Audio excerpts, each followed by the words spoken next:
श्री सूत जी महाराज नैमिषारण्य में बैठे हैं, 88,000 ऋषि उनके साथ बैठे हैं। आपको ये मेरे जीवन का भी सौभाग्य है और आपके जीवन का भी सौभाग्य है कि सुखदेव जी के बाद प्रथम भागवत नैमिषारण्य में हुई और हमारे शर्मा जी ने वक्ता भी नैमिषारण्य से ही बुलाया है। इस भाईंदर में भी नैमिषारण्य के ही महाराज और नैमिषारण्य से ही पोथी चल के आई। नैमिषारण्य कभी गए हैं, जाना चाहते हैं, आइए नैमिषारण्य, हम आपको इनविटेशन दे रहे हैं। ऐसा वैसा तीर्थ नहीं है, सृष्टि का सबसे प्रथम तीर्थ है नैमिषारण्य। जब वृंदावन नहीं था, जब अयोध्या नहीं थी, तब नैमिषारण्य था।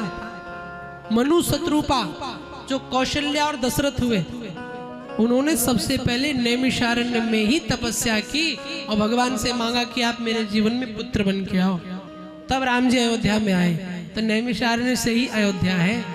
और वृंदावन भी नैमिषारण्य से जुड़ा है। क्यों? क्योंकि भगवान राम के छोटे भाई शत्रुघ्न ने मथुरा नगरी बसाई, तो नैमिष न होता तो अयोध्या नहीं होती, और अयोध्या नहीं होती तो वृंदावन। और दूसरी बात, दुनिया दान की बात करती है तो आप क्या दे सकते हो? पैसा, धन संपत्ति, दौलत, यही तो। पर नैमिषारण्य में बैठा एक ऋषि महर्षि दधीच, जब संकट आए तो हड्डियों का दान दे दिया। ऐसे दधीच कुंड भी वहां पे। जब भगवान ब्रह्मा ने विष्णु जी से कहा कि मेरा मन चक्र शांत हो, ऐसा कोई स्थल बताओ, तो विष्णु जी ने चक्र छोड़ा और वो चक्र एक निमिष माने एक क्षण के तीसरे भाग, एक सेकेंड से भी छोटा, जिस जंगल में गिरा उसका नाम हो गया नैमिषारण्य। रामायण में लिखा है, तीर्थ वर नैमिष विख्याता, अति पुनीत साधक सिद्धिदाता। और तीर्थों में तो पुनीत शब्द लगाया, पर नैमिषारण्य के लिए अति पुनीत। सारे तीर्थ बार बार, और नैमिषारण्य आप एक बार आ गए तो सभी तीर्थों का फल मिल जाता है। कारण है उसके पीछे।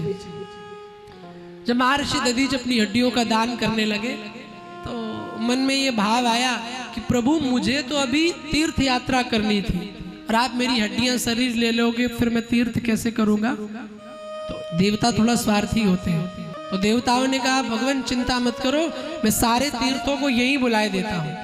तो नैमिषारण्य में ही सारे तीर्थ आए थे, इसलिए एक यहाँ भी नैमिषारण्य की महिमा है। इसलिए सब लोग एक बार नैमिषारण्य जरूर आओ। बोले नैमिषारण्य धाम की। नैमिषारण्य में सूत जी महाराज बैठे हैं।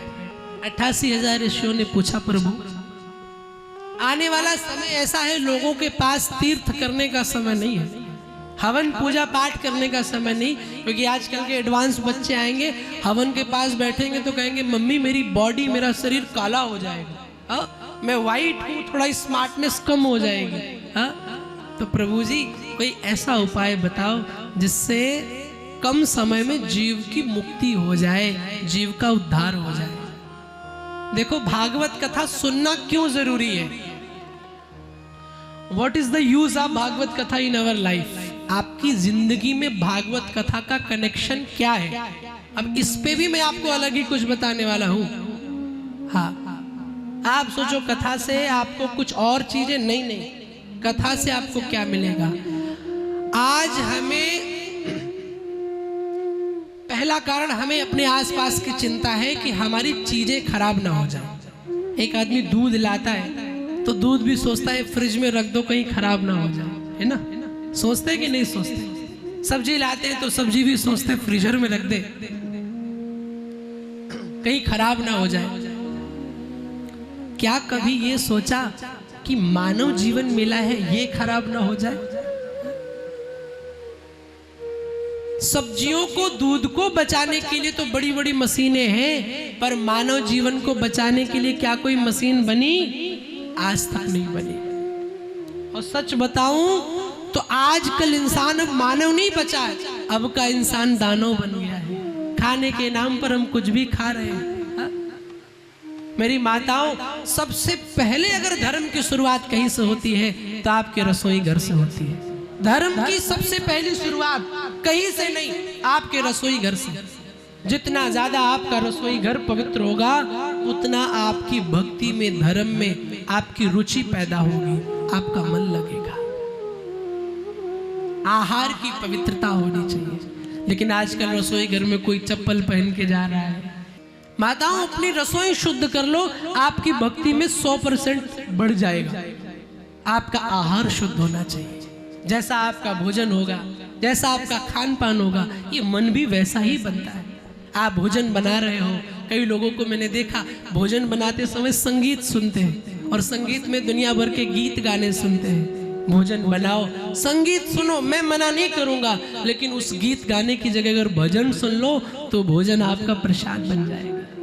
थोड़ा सा चप्पल उतार के बाहर रख दो, भोजन बना लो ना। आपका आहार शुद्ध होना चाहिए। कोशिश करो प्याज लहसुन कम खाओ। अब प्याज लहसुन क्यों नहीं खाना चाहिए? तो कई लोग बोले महाराज जी वो राहु का शीश कटा था तो मुख से वो रक्त की बूंद गिरी, वही प्याज लहसुन हो गया। अब ये कहानी कहाँ लिखी, मुझे आज तक नहीं मिली। हाँ, मतलब राहु के रक्त से प्याज लहसुन ही बनने को मिला था और कुछ नहीं बनने को मिला। कई बोले वो राक्षस के मल से पैदा हुआ, फिर आलू किसके मल से पैदा हुआ? देखो भाई, ये भ्रांतियां मत पालो।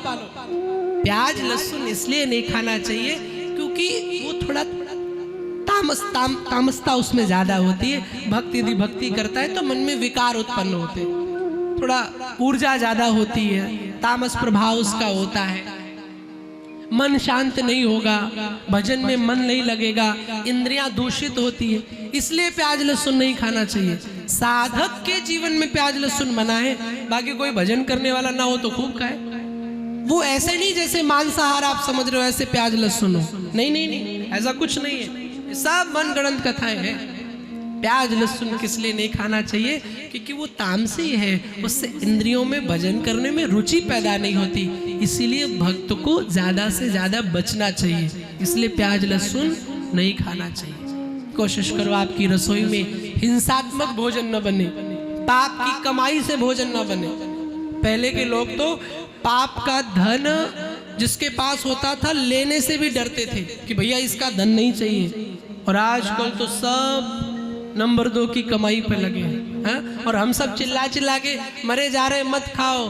पर डॉक्टर साहब ने बताया बीपी है, नमक मत खाना, मान लेगा। शुगर है, चीनी मत खाना, मान लेगा। और हम सब चिल्ला चिल्ला के कहते भैया पाप की कमाई है, मत खाइयो। अरे महाराज, बाप की बात है। और सच कहूं, यहीं पे 10 करोड़ रुपया ऐसे उछाल दूं, बोलूं ये पाप की कमाई है, महाराज की मंच टूटी मिलेगी और बड़े बड़े भगत के उसी समय रंग दिख जाएंगे। अनुभव की बात बता रहा। और मैं अपनी बात छोड़ो, चलो ठीक है, भक्ति पूजा पाठ में यहीं से पता चला 2-4 नीचे को कूद गए, ऐसा भी हो सकता है। लेकिन माय डियर, निवेदन करूंगा, कोशिश करो कि धन भी जो कमाओ वो शुद्धतम होना चाहिए। सबसे पहला अपना आहार शुद्ध करो, उसके बाद में अपना धन शुद्ध करो, तब भागवत जी का पूरा फल तब आपको मिलेगा, तब समझ में आएगी ये कथा।